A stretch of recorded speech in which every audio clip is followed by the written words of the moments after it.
데스크님 회의합시다. 회의 시간이 없습니다.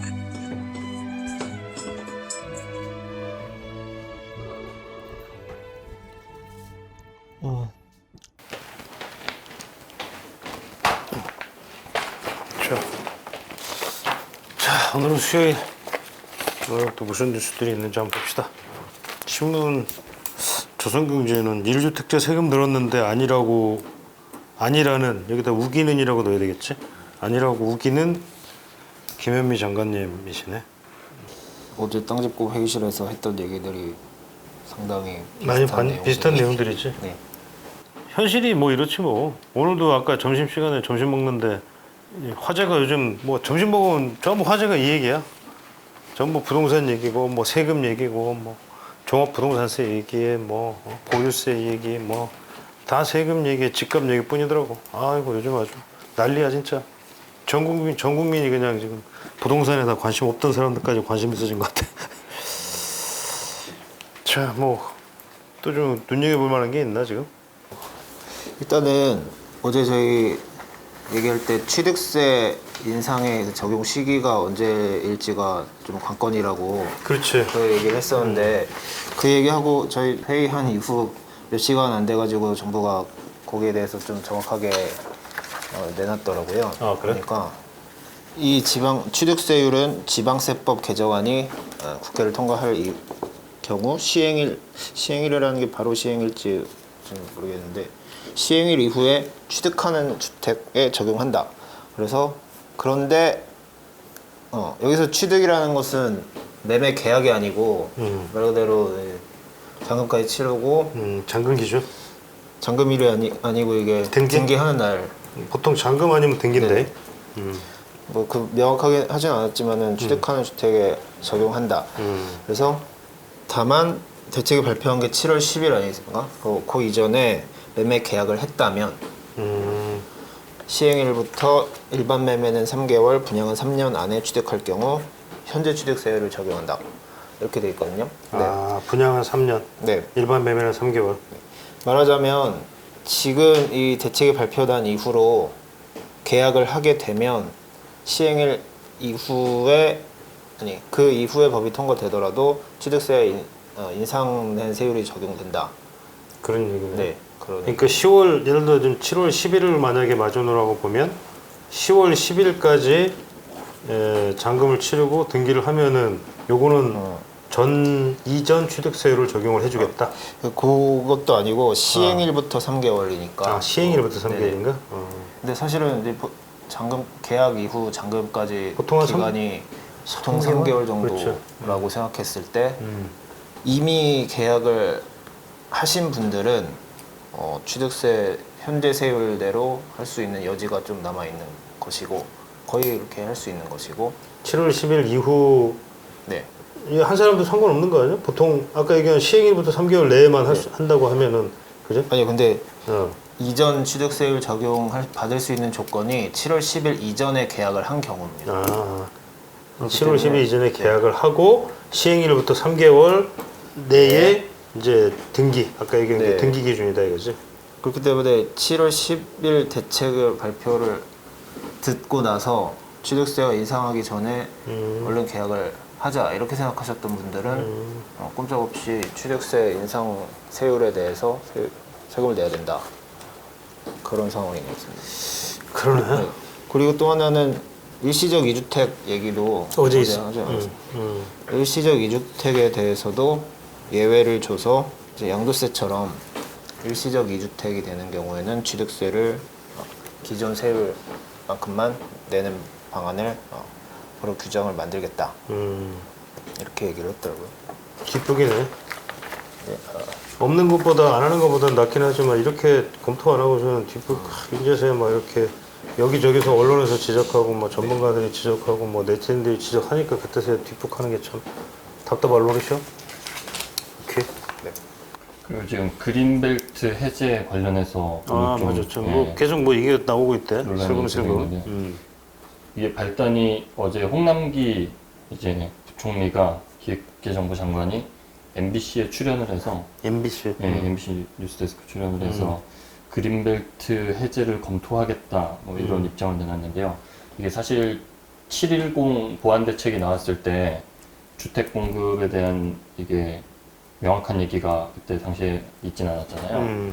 그래서 아마 세제 확보만 이야기가 나오고 주택 공급에 대한 대안이 없다 보니까 비판이 많이 나오다 보니 그린벨트 해제를 검토하겠다 이런 얘기를 했었는데, 또 오늘 아침에 이제 주무부처인 국토부에서는 그린벨트 해제를 검토하지 않는다 일단 이렇게 얘기가 나와서 두 부처에서 좀 엇박자가 나고 있는 셈이거든요. 이 그린벨트 국토부는 해제는 아예 검토할 계획이 없다.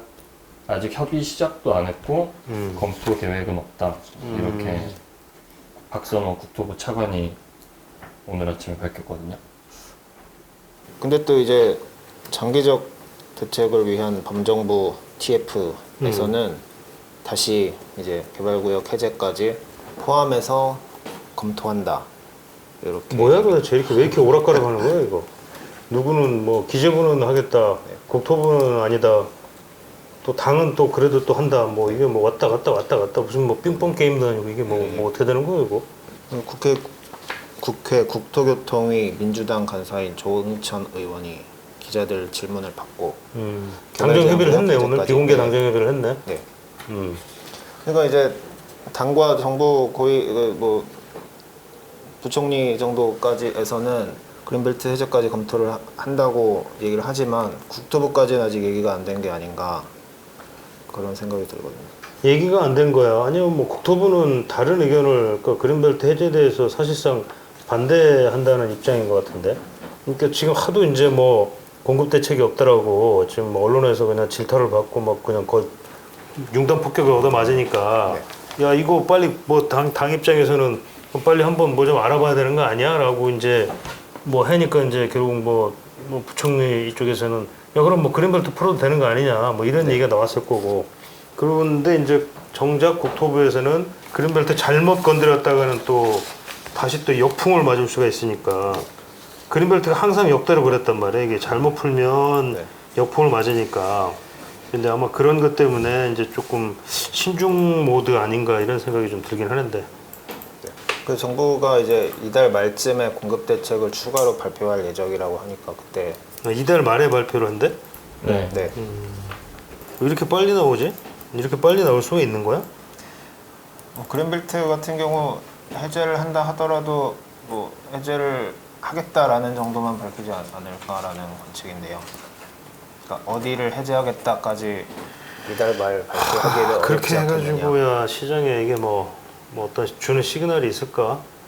이렇게 어렵게 할까요, 그죠? 7월 말에도 그린벨트 관련해서는 이런 특정해서 좀 세밀하게 나오진 않을 것 같고, 그 지구 지정이라든지 그런 게 좀 시간이 걸리다 보니까 거기까지는 좀 어려울 것 같은데, 근데 뭐 요 그린벨트 관련해서 좀 알아보니까 이게 서울 전체로 따지면 면적이 25%를 차지하고 있더라고요.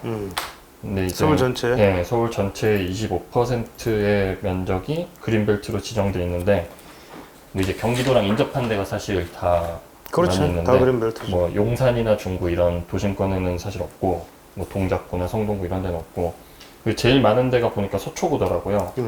서초구가 23제곱킬로미터, 24제곱킬로미터 거의 돼서 가장 넓은 편이고, 그리고 강남권에서는 뭐 강동구, 강남구, 송파구 순으로 강남 4구네. 예, 여기가 좀 많았고, 근데 노원구랑 은평구, 강북구 쪽에도 이 그렇죠. 그린벨트 부지가 많은데 근데 여기는 산으로 있다 보니까 좀 택지 개발이 어려워서 이쪽에 개발하기는 사실상 어렵다고 보고, 그럼 결국에는 이제 서초구가 사실 가장 넓어서 그때 이명박 정권 때 보금자리 주택 했던 그쪽 부지 외에 좀 내곡동이나 서초 내곡, 뭐 자곡동, 예, 세곡동 뭐 이런 곡자 들어가는 동네들.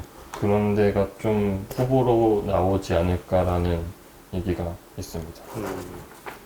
사실 그쪽에 많잖아. 뭐 과천 쪽으로도 해가지고 과천 뭐 아까 얘기한 내곡, 세곡 쭉 해가지고 뭐 수소, 양재 수소 해가지고 쭉 그 라인으로 해가지고 전부 다 그린벨트잖아.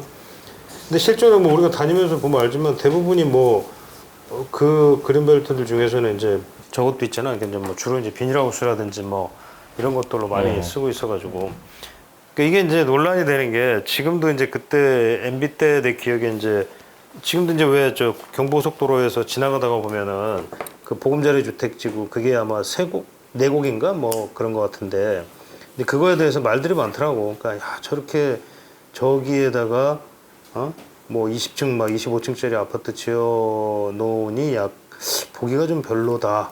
이런 이제 얘기들도 좀 나오고 하는데 사실 뭐 만약에 그렇다고 그러면은 그러니까 이거는 이제 결국은 뭐 정부의 어떤 정책이라는 건 다 이제 선택의 문제인데 이렇게 선택하면 뭐 이런 그러니까 한쪽에서는 좋겠지만 또 반대쪽에서는 또 안 좋을 수도 있는 거고 하다 보니 뭐가 어떤 게 더 이제 사회적인 편익이라든지 여기에 더 부합을 할 거냐 뭐 이런 걸 아마 감안을 해서 해야 될 텐데 근데 사실은 또 이것도 문제긴 하지. 지금 그린벨트를 푼다고 한들 사실 이게 실질적으로 주택이 시장에 공급이 되는 거는 뭐 분양되는 데까지만 해도 지금 3기 신도시도 보면 알겠지만 최소한 5년 사실 4년에서 5년 가까이 걸린단 말이죠. 아무리 패스트 트랙으로 해가지고 빨리 한다선 치더라도 그런 문제가 걸려 있기 때문에 지금 실제로 입주까지 하면은 뭐 한 7, 8년 이상은 걸린다는 얘기이기 때문에 시장의 공급 지금 현재 이런 그 급박한 어떻게 보면 공급 부족에 따른 가격 상승 그러니까 결국은 그런 문제 그런 거야. 그러니까 공급도 결국 이걸 지금 공급하면 집값이 잡힐 거다라고 하는 가격에 어떤 때려잡겠다라는 측면에서 접근하면 아마 이게 상당히 실패할 가능성이 있죠 오히려. 그럼 사실은 이게 뭐 이렇게 고민할 필요 없이 제일 좋은 건 아니 지금 뭐 금방 할 수 있는 것들도 많이 있는데 사실. 이미 지금 뭐 펜딩돼 있는 지금 뭐 재건축이나 재개발 이런 것들 풀어주면 금방 한 2, 3년 안에 막 뚝딱뚝딱 해서 될 텐데 그죠? 좀 그런 답답한 면은 있는데 결국은 선택의 문제겠지. 그럼 그린벨트를 풀 것이냐? 결국 근데 선택지는 별로 없을 거야.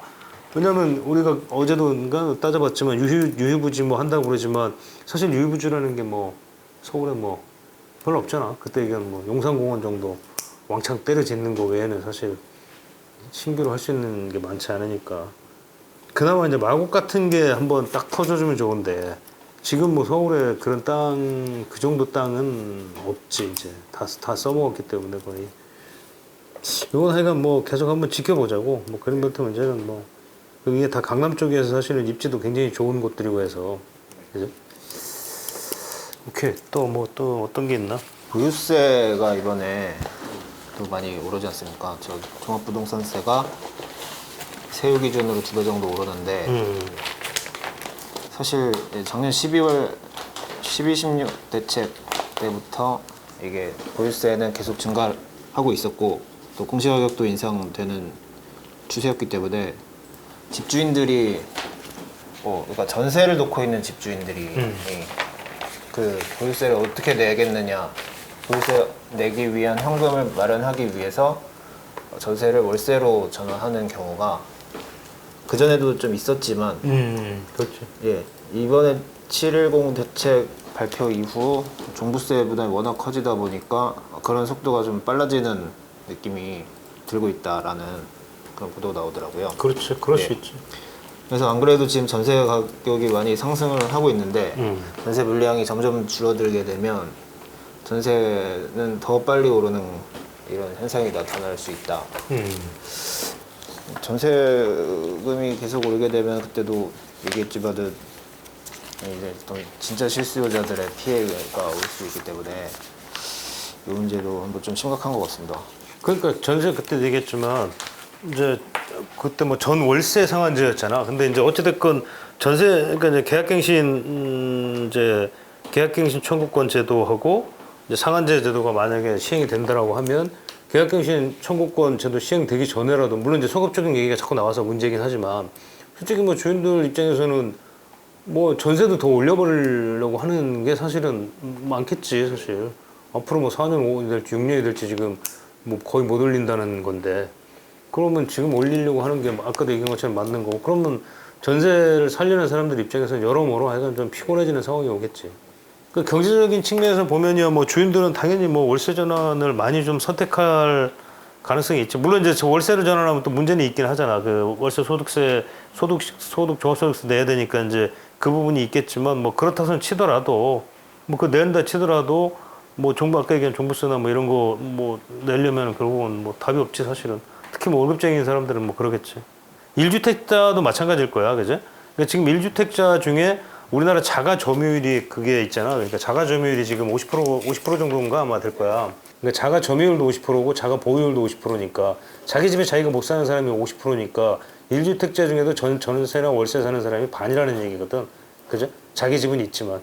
그러니까 이런 사람들은 결국 자기 집을 지금 전세나 월세로 주고 있다는 얘기인데 그러면 이 1주택자들의 경우에 서울 같은 경우는 뭐 대부분이 다 9억이나 뭐 아파트 같은 경우 특히 넘으니까 그렇다면 종부세를 다 낸다고 보면 결국은 뭐 월세나 이런 거를 더 올려받거나 뭐 아니면 아까 얘기한 것처럼 전세를 월세로 돌리거나 뭐 이런 것들이 가능해지지 않을까 싶은 생각이 드네.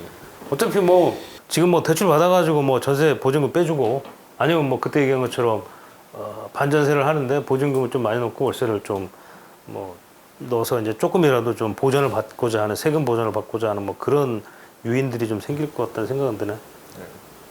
다주택자들한테 보유세를 올리는 거는 집을 팔라고 그렇지. 신호를 압박을 주면서 보유세를 올렸는데 정작?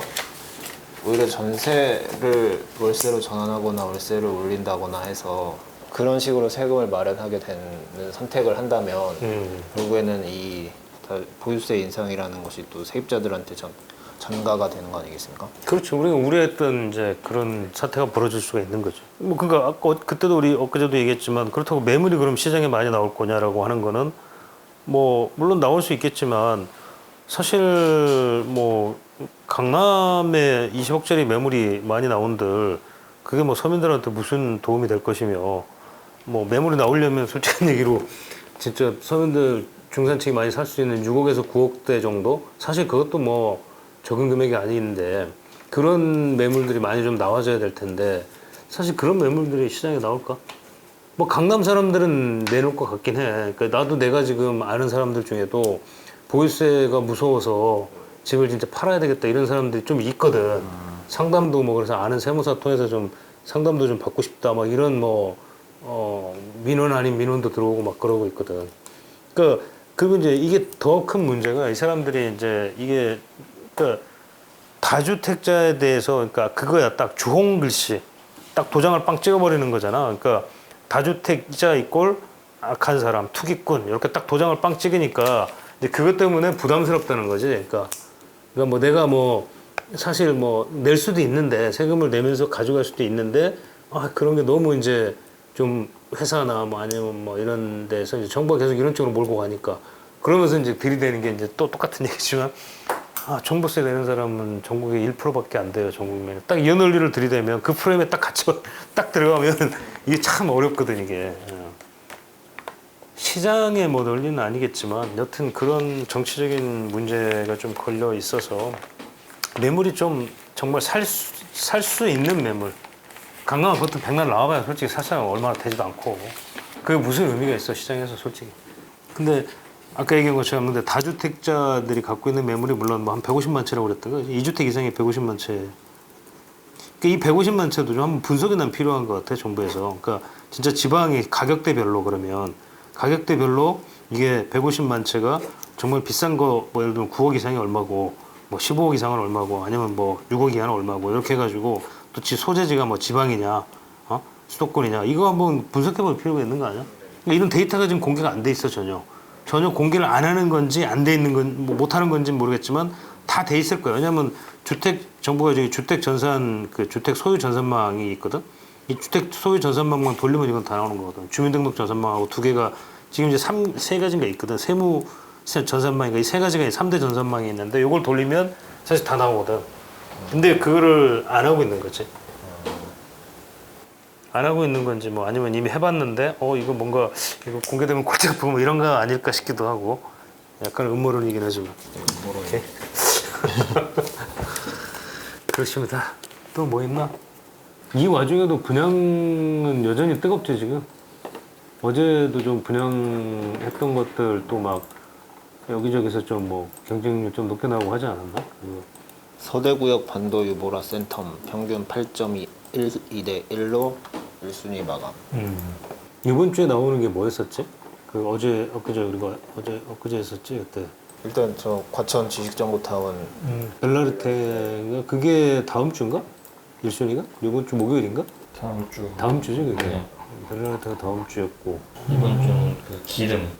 네, 롯데 롯데캐슬. 캐슬 그게 볼던가? 이제 아, 그게 다음 주에 이제 그 과천이랑 강남 아 맞다 개포주공. 강남 개포주공 이랑 노원이 맞아. 같이. 다음 주가 좀 약간 피크 같아 그지? 핫 저거 한번 또 지켜봐야 될 것 같아. 분양가 상한제 전에 그렇지. 이제 물량들이. 그러니까 상한제가 거의 7월 막바지죠. 28일이든가? 네. 28일이지. 여기 막바지 물량들이 이제. 그러니까 요 전에 입주자 모집 공고를 내야 된다는 거지? 네. 입주 모집 공고를 내야 된다는 거고. 그러다 보니까 다음 주에 많이 몰리겠다 진짜. 거의 다음 주가 막바지겠네. 네. 그 세개 단지가 일단 엄청 관심이 많아요. 그러면 청약 통장 가진 사람들은 어찌됐거나 뭐 어찌됐건 저찌됐건 청약은 우리가 계속 뭐 누차 전문가들도 얘기하지만 결국 신규 청약은 지금 무조건 넣어야 되는 거 아니야? 웬만하면 자금이 되면 자금이 되고 뭐 그러니까 집이 없는 사람이라면 어찌됐건 한번 좀 넣어야 되는 거 아니야? 무조건 넣어라. 뭐. 그렇죠 무조건 네. 넣어야 되는 거 아니야? 안 될 확률이 일단 높으니까 뭐 자금이 되는 단지 안에서 조달이 가능한 단지 안에서는 무조건 시도하는 게 최우선이다. 그리고 뭐 둔촌주공 같은 것도 막 예전에 기다렸다가 그거 해라 이런 얘기도 있었는데 그 분양이 또 어떻게 될지 모르니까. 둔촌주공은 지금 어떻게 돼 있지?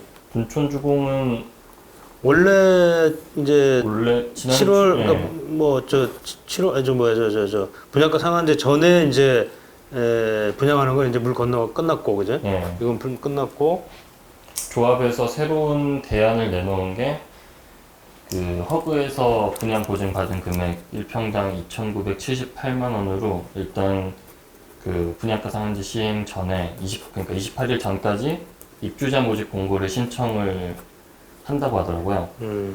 근데 이 퍼그의 분양 보증이 유효 기간이 2개월이라서 2개월. 예, 그 예를 들면 뭐 7월 28일 전에 하면은 9월 28일 전에는 분양을 예. 해야 되네. 9월 28일 전까지 뭐 그 시행일에 따라서 이제 2개월 동안의 유예 기간이 있는데 이제 조합 쪽에서는 이 기간 동안 분양가 상한제를 적용한 금액을 이제 한번 산출을 해서 허그 제시한 금액이랑 그 분상제 적용한 금액을 비교를 해서 이제 조합원들의 선택에 맡기겠다.